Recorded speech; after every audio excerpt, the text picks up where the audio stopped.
You are 18 when your world collapses in a single night with no explanation. A crash in the Mexican desert erases all your memories as if they never existed. All that remains is pain and the sensation of cold metal against your skin when you wake up in a windowless room. White light pours down like a laboratory. You don't know who you are. You don't know why you are there. You only hear unfamiliar voices calling you by a name that doesn't belong to you. Goldfish. From that moment on, your life does not begin as a human being, but as something redefined from zero. You don't know where you are, only that every day begins with the sound of a steel lock opening and ends in exhaustion so deep you can no longer tell day from night. Strangers don't call you by a name, only by a code. Goldfish. They teach you not memory, but reflex. How to run, how to dodge, how to shoot, how to kill without hesitation. Every mistake is paid for with pain. Pain severe enough that you will never repeat it. Until pain is no longer something you fear. It becomes normal. And in that process, the old version of you slowly disappears. As if they are not training you to become an assassin, but systematically erasing whatever remains of a human being. You no longer know how long it has been since your first day here. Only that your body has adapted to waking in pain and falling asleep in exhaustion. And the most terrifying part is that you stop reacting to it. Training becomes harder. Moving targets, darkroom combat, hand-to-hand fights, controlling your breathing while being choked. And every evaluation does not record whether you are alive, but whether you are effective. One day, you realize you can no longer clearly remember your own face before coming here. As if your old memories are being replaced piece by new commands. And in that moment, you are no longer sure. Are you learning how to survive? Or being programmed into something entirely different? You are 19 when you are taken for your first real-world test.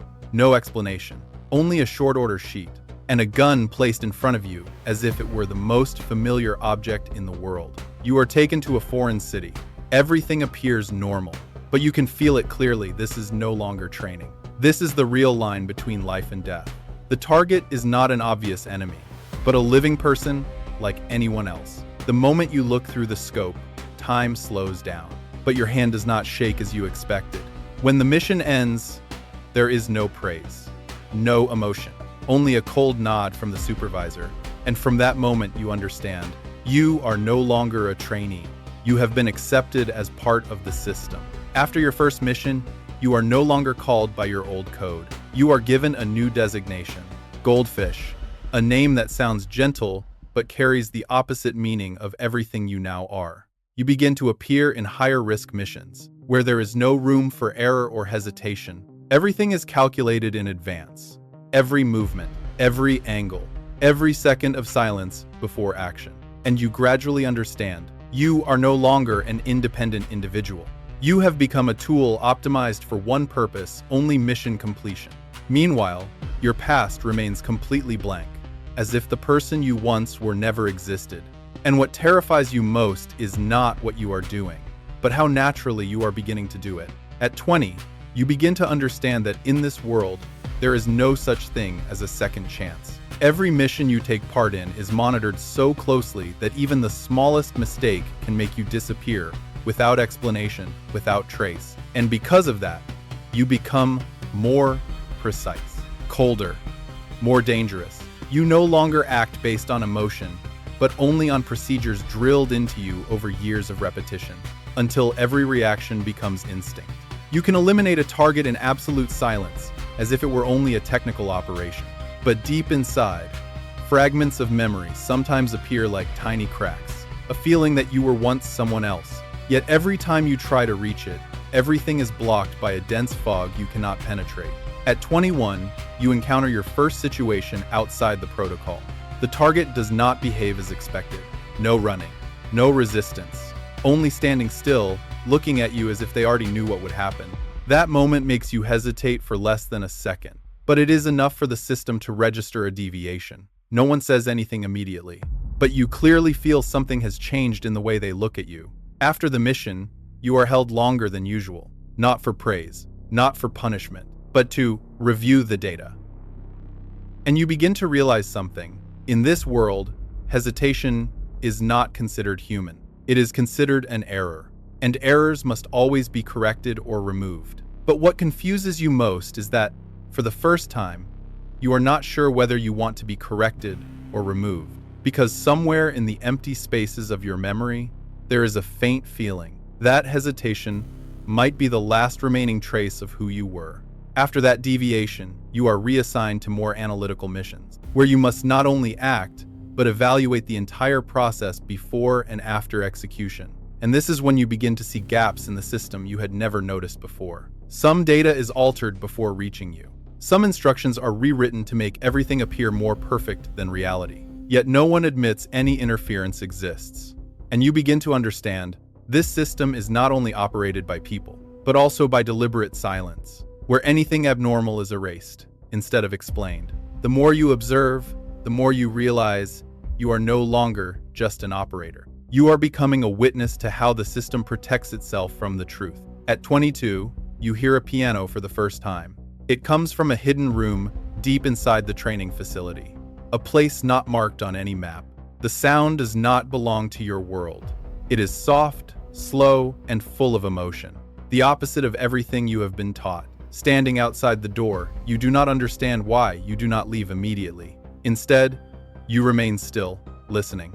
Each note feels like it is pulling something inside you upward from buried memory.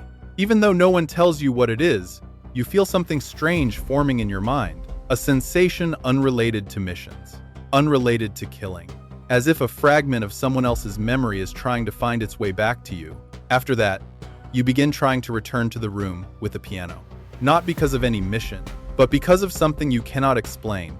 For the first time, you break protocol, leaving your assigned area just to stand near that door again. But the moment you touch the handle, a voice behind you stops you. You are told that place is not for you, and you are taken away immediately, as if you were never there. But what stays in your mind is not the punishment. It is the faint echo of those piano notes. From that moment on, you begin to lose focus during missions. Not because you are weaker, but because something is slowly occupying the empty space where only orders and reflexes once existed. At 23, dreams begin to appear. Unclear, but strong enough to wake you in the middle of the night. There is no desert anymore. No training. No missions. Only vague images of a brighter room. Laughter and a repeating piano sound like a familiar signal. What unsettles you most is that you are not sure whether it is real or just a glitch in erased memory.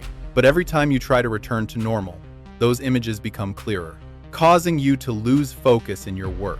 The system also begins to notice the change. You no longer react with the same precision, but instead of correcting you, they only observe you more closely, as if waiting to see whether you will return to your original path or continue drifting toward a direction even you cannot control.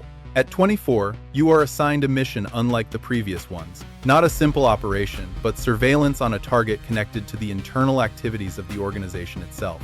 What confuses you is that all data about this person is deliberately obscured, as if the system is protecting a part of itself from external eyes. Yet you are still ordered to approach and verify. During the surveillance, you begin noticing familiar patterns in the file. Small details that trigger memories of the piano room you cannot forget. You are forced to stay focused on the mission, while another stream of thought pulls you elsewhere. For the first time, you realize what you are doing may no longer be just executing orders, but unintentionally leading you closer to a truth the system has long tried to conceal. At 25, you begin connecting scattered fragments from previous missions. The more you review them, the more you realize the target is not a stranger, but someone directly linked to areas you were once allowed to access within the organization. Yet all records have been unusually cleaned, as if someone erased every trace before you could see the truth. What disturbs you most is that every time you attempt to trace the information back, the system dynamically rewrites the data in real time. You can no longer tell what is original and what has been altered. In that moment, you begin to feel you are no longer just an operator, but someone being guided step by step toward a point even the system does not want you to fully understand, yet cannot stop leading you toward. At 26, you are taken to a location that does not exist on any mission map, an old isolated house. All communications are completely blocked. Inside, the silence is so deep you can hear your own breathing. But what makes you stop is not danger. It is a faint sound from upstairs, a piano melody. The same sound from fragments of your memory, this time clearer, closer, as if calling you back to something you tried to forget. As you climb the stairs, each step feels heavier, not from fear, but from rising familiarity. And the moment you stand in front of the door, you understand, past, present, and the person you are becoming are all converging into a single point. A point you can no longer turn away from. You place your hand on the piano room door. A hesitation appears, something you have never felt in any mission before. But the door is unlocked. When it opens, the light inside feels softer than anything you have ever seen. A man is sitting at the piano. He stops the moment you enter, as if he has been waiting for this moment for a long time. In the long silence, you do not draw your weapon. You do not move. You simply stand frozen by an unnameable feeling, because every lingering note in the air is touching fragments of a memory you did not know you had lost. When the man looks directly at you and calls you by another name, not Goldfish, something inside you begins to resonate in a way the system never anticipated. At 27, you hear your real name for the first time in many years. It does not sound like a code or command, but like a memory being awakened. Your entire body freezes for a few seconds, unable to respond. The man continues playing the piano as if nothing has changed, but each note feels like it is unlocking sealed sections of your mind. Fragments begin to surface. Not an assassin, not Goldfish, but someone who once lived a normal life in the light. And what unsettles you most is the familiarity you feel toward the man, as if he is not a stranger, but part of a past you were forced to forget. In that moment, you no longer know what your mission is. At 27, the system orders the termination of all inquiries related to the piano room. But this time, you no longer respond the same way. Because inside your mind, fragments of memory are now assembling. You begin to distinguish what they made you believe and what you actually lived. This change turns you into a risk in the system's eyes. Subsequent missions are no longer assigned directly, but through multiple layers of intermediaries, as if they are testing whether you are still fully controllable. What they do not know is that you have already begun questioning everything: identity, purpose, existence, and whether Goldfish is truly just a tool or a name used to hide a stolen human life. At 28, you receive a mission unlike any before. Not surveillance, not external elimination, but internal cleanup. But the name in the file makes everything inside you freeze. It is the man from the piano room, the one who called you by your real name. What destabilizes you is not the order to kill, but the fact that the system is asking you to erase the source that awakened your memory. In that moment, you understand. This is no longer a mission. It is a purge, a forced choice between absolute loyalty to the organization that created you or the fragile humanity that has just returned. For the first time in years, your hand does not immediately execute the order. You stand between two incompatible choices. One side is the system that turned you into Goldfish, taught you to survive through violence, and erased your true memories. The other is the man in the piano room who gave you back your real name and awakened the human part thought to be gone. When the mission activates, you are taken to the final location. Everything is arranged so that only one outcome is possible. But this time, you do not comply. Because in the moment you face the target, memories return not fragmented anymore, but clear enough to stop you. Instead of pulling the trigger, you lower your weapon. A single act that immediately marks you as a traitor. Sirens echo everywhere. And you understand, from this moment on, you are no longer their tool. You have become their target.